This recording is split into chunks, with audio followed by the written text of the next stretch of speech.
to it. WEEI Late Night. And streaming everywhere on the Odyssey app. Yeah. Oh, yeah, Justin. Let that rock right there on WEEI. Yeah, Clapton is God. It's KJ. 617-779-7937. Let that crank. From the movie Tommy. Listen, they don't play a guitar like that anymore. I wish you knew about mine. She bring eyesight to the blind. That's what it feels like with baseball coming back.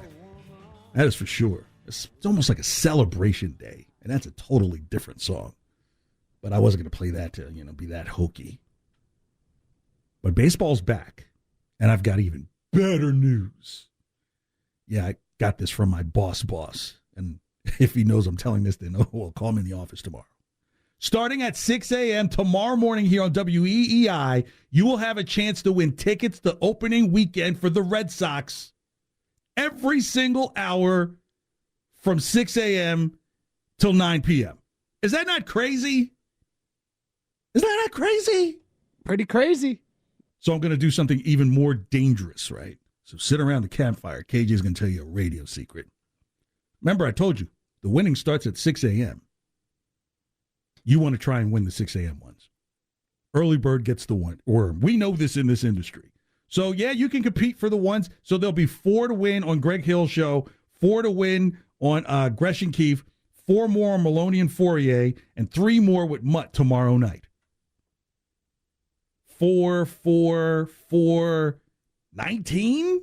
Is that right? 4, 12, 15 pairs of tickets. It may be even more than 2, but at least 2. And if I'm not mistaken, that's the same weekend of the marathon. That's my point.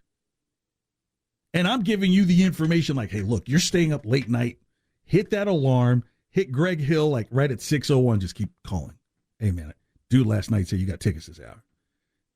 Hello. Hello. But keep in mind, not as many people are up at 6 a.m. as, say, 12 noon. 6 a.m., Greg Hill show, your first chance to win. Tickets to the Red Sox opening weekend, marathon weekend, and this is the first time the marathon's back to normal. Right? Just think of all that. It's going to be interesting who wins the marathon this year, not to get off of baseball, but that's kind of funny. Because, like, wait a minute, you just ran this in October, and you're like cock diesel by, like, April? Like, what are you doing? Taking the green line in? I'm sorry. That strikes a nerve there. Text line 37937 talking about baseball. Go ahead, Justin. We've got this one from the 617. I'm going to Florida next weekend. Will I be able to catch some of the spring training? Stay here. Stay here. We got tickets every hour for Greg Hill's show, Gresham Keefe, Maloney and Fourier in the first 3 hours of Mutt. Opening weekend tickets. You'll get to see who's on the roster. But to answer his question, will spring training baseball be up and ready to go next week? If you're going towards the end of it, I could say, if they're loading the trucks like right now as we speak, that's a possibility. Or the trucks have been like hiding out, illegally. But I would say, you know what? We got opening weekend tickets for you every single hour to win starting at 6 a.m. I wish I had them now.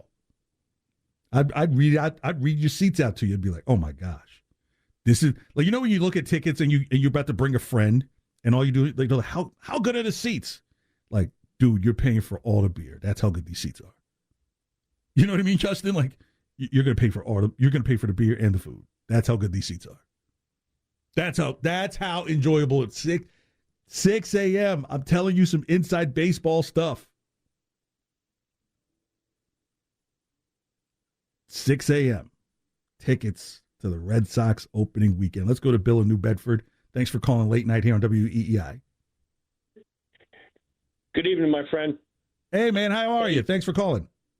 Good. It's been a few weeks since I chatted with you guys. From 2017 to 2019, I went to 33 Paw Sox games. The last 2 seasons, they were doing the clock. And okay. I got out of that stadium an average of 35 minutes earlier in the last 2 years than in 17. Well, here's the other side of that. Thanks for the call. You're not seeing a Major League Baseball game.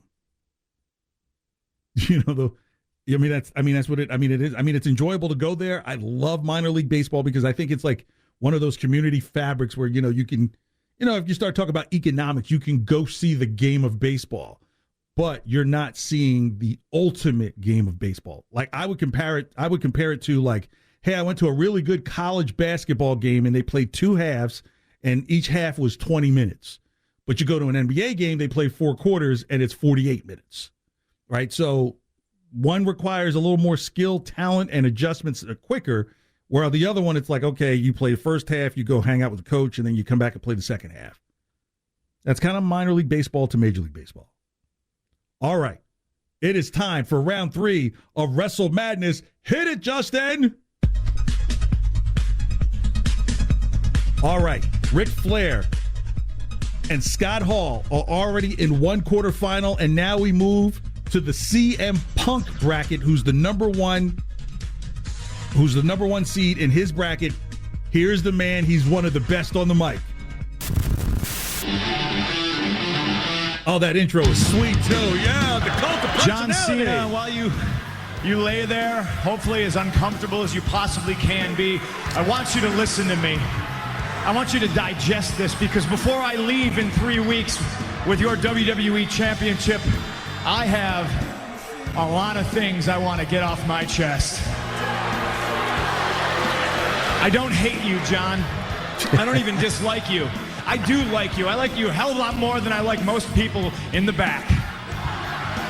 I hate this idea that you're the best, because you're not. I'm the best. I'm the best in the world.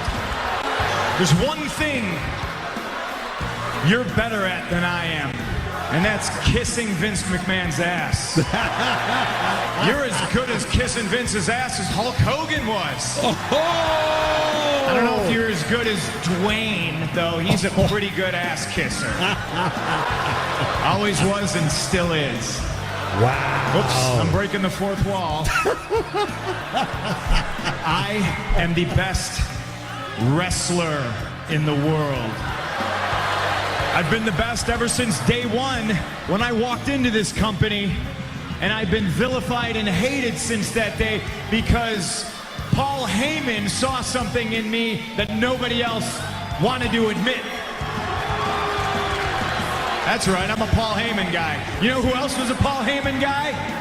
Brock Lesnar. And he split just like I'm splitting, but the biggest difference between me and Brock is I'm going to leave with the WWE Championship. Your number 1 seed, CM Punk, in WrestleMadness 2022.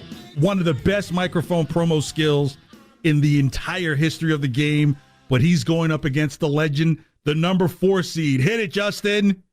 America. What? Dusty Rhodes. What? Dusty Rhodes, the American Dream, while I was down. Ric Flair, the world's heavyweight champion. I don't have to say a lot more about the way I feel about Ric Flair. He put hard times on Dusty Rhodes and his family. You don't know what hard times are, Daddy. Hard times are when the textile workers around this country are out of work. They got 4 or 5 kids and can't pay their wages, can't buy their food. Hard times are when the auto workers are out of work and they tell them go home. And hard times are when a man has worked at a job 30 years.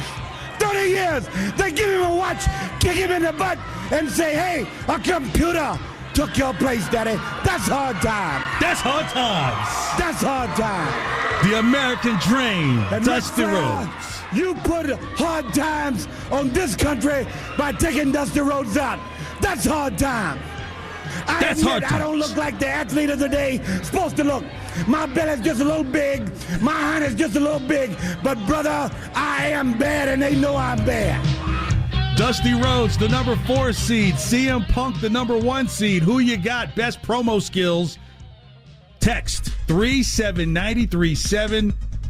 CM Punk, Dusty Rhodes. Who takes it? We announce the winner in 1 hour. The second hour of Late Night with KJ is next. Thanks for hanging out.